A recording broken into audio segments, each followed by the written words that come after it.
રણજીતસિંહ ઠાકોરના નમસ્કાર પ્રણામ। થોડા દિવસો પહેલાં કથાકાર રાજુભાઈએ જે ક્ષત્રિય ઠાકોર સમાજ બાબતે એક હલકી પ્રકારની ભાષાનો ઉપયોગ કરી સમાજની લાગણી દુભાવી છે, એ બાબતે સમાજના અગ્રણીઓએ આકરા શબ્દોની ઝાટકણી સાથે વખોડી છે અને સાથે કહ્યું છે કે કથાકારને લાયક નથી, સંતોને લજવે છે, એમના સમકક્ષ કથાકારોને પણ લજવે છે। ઘણું બધું રાજુભાઈ બાબતે આંકલન રજૂ કર્યું। મારું માનવું છે કે રાજુભાઈ બાબતે આપણે ઘણું બધું કહીએ, પરંતુ એનો કોઈ અર્થ નથી। કેમ કે આ પ્રકારના માણસો પોતાની એક શૈલી પ્રતિષ્ઠા માટે, એમની હાઇલાઇટ માટે કે હું એક કથાકાર છું, એક રાજુભાઈ નામનો વ્યક્તિ છું, એવું પ્રસિદ્ધિ મેળવવા માટે આ લોકો ગમે તે સમાજ બાબતે આવા નિવેદનો કરતા રહ્યા છે અને આપણે સાંભળવામાં આવ્યા છે। હવે આવા રાજુભાઈ જેવા હલકી માનસિકતા ધરાવતા માણસોને આપણે કાંઠામાં કાંઠા શબ્દોથી વખોડીએ તો કંઈ ફેર પડતો નથી। એટલે મારું એવું માનવું છે કે ક્ષત્રિય ઠાકોર સમાજ અને સર્વે સમાજના બંધુઓને હું વિનંતી કરું કે આપણે રાજુભાઈને ભગવાન વહેલામાં વહેલી તકે સ્વીકારે એ માટે યજ્ઞો કરવા જોઈએ, ભગવાનને આજીજી કરવી જોઈએ કે સમાજમાંથી આવી વ્યક્તિને ભગવાન આપણા ચરણોમાં લઈ જાઓ।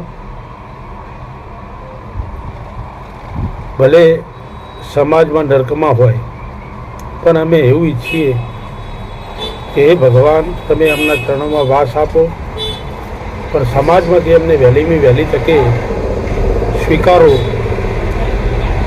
એવી પરમ કૃપાળુ પરમેશ્વર ભગવાનને હું બે હાથ જોડીને વિનંતી કરું છું કે આપ રાજુભાઈ કથાકાર જેવા વ્યક્તિઓ એક સમાજની અંદર નર્કના કીડા સમાન છે, એમને કોઈ સ્થાન નથી, એમને જીવિત રહેવાનો કોઈ અધિકાર નથી। હે ભગવાન, તમે આવા વ્યક્તિને અમે મોટા મનથી આપને બે હાથ જોડીને આજીજી કરીએ છીએ કે આપણા ચરણોમાં વાસ આપો, કે જેથી એક સમાજનું શુદ્ધિકરણ બની રહે। શુદ્ધિકરણમાં એક કાદવ કીચડ ઉછાળવાનું આજે નોબત રાજુભાઈએ મૂકી છે, એ ફરીથી મુકાય નહીં। સમાજમાં જે વર્ગ વિગ્રહ કરવાનું કામ આ એક કથાકારે કર્યું છે એ અટકી જાય, એનો અંત આવે અને એમને પરમ કૃપાળુ પરમેશ્વર એમના આત્માને શાંતિ આપે એ માટે ક્ષત્રિય ઠાકોર સમાજ ભગવાન પાસે વિનંતી કરે અને બીજા અન્ય સમાજના બંધુઓને પણ હું વિનંતી કરું કે આપ અમારી લાગણીને માન આપી અને આપ પણ ભગવાન પાસે વિનંતી કરજો।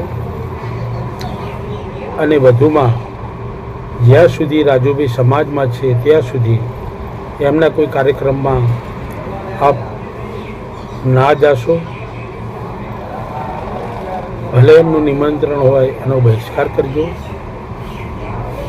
એક કથાના નામે સારા શબ્દો આપને આપવા માગતા હોય તેનો અસ્વીકાર કરજો, એ એક એમની મોનોપોલી કહેવાય।